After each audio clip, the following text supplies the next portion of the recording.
Hey, I thought I'd go over a good way to get friendship weapons. If you remember from the first game, or the first two games rather, that was a pretty common thing. If you maxed out your friendship, you got an exclusive material, and you had to grind out some other stuff and you could get a good weapon. In this game, apparently you can actually do this in the carryover demo, so if you're playing on console and you have the demo, you can actually farm out like all the weapons in that demo and then carry them over and pretty much just plow through the story. It's pretty broken, arguably. They show the weapon right now. Now you can see it's got 359 attack and 38 dexterity, and I haven't upgraded it at all, so these are the base stats. It's exponentially better than anything else you have at the moment, so it's worth doing if you want to see my progress here. I want to try the sword and shield and the chain whip, and I figured the best way to do that is to just skip to getting these two to soulmate, and then crafting the weapon, and then you know, being able to use the weapon and learn it against harder content instead of having to go back to the beginning. I already got her to soulmate, which is why I have the Naginata. So first thing you want to do is just go fight the brute claw. So what I'm going to do is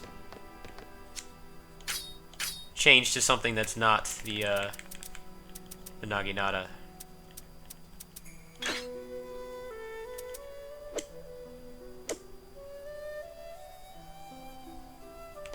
Now this is going to be easy, so it shouldn't really matter what's on your weapon. But right now I'm just running a Vigor and Mirage build, so he goes down pretty fast. So just make sure you take the characters that have the weapon that you want to use. For instance, I'm after these two. I want to diversify my my weapon lineup a little bit, so I'm going to go with these two. And I guess the sword. I don't have him maxed yet.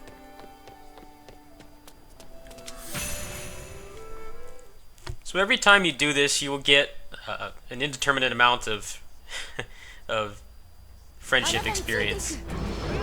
You don't really have any kind of indication of how far you are in leveling up, so you'll just have to grind it out, basically.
This is also a pretty good way to level up your Matama too.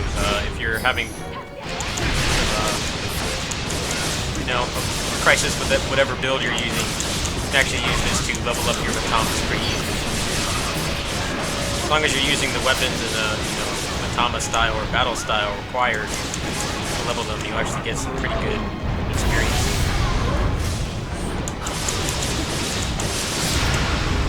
That was a little slow. That probably could have been a little faster, but anywhere from 1.5 minutes to 3 minutes, you should be taking him down, and you'll get a pretty good amount of experience this way.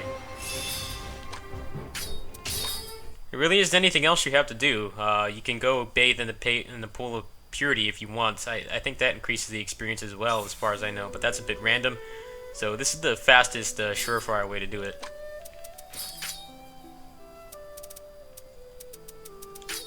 Like, see, they didn't get any progress there. And probably if I do it like maybe 10 or 15 more times, they'll both be maxed out. So what will happen is you'll go over to your house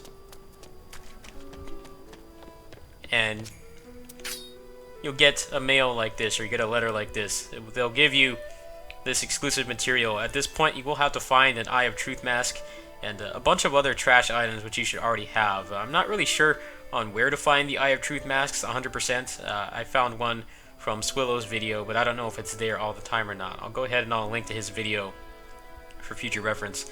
But you can use this to craft a weapon pretty much as early as possible, even in the demo. So if you're on the fence about buying the game, if you're bent on, or you're set on buying it on console, and you want to play the demo, you can actually get it this way. You can do that for every single weapon, or just the ones that you intend on using extensively. Anyway, hope this helps. Peace.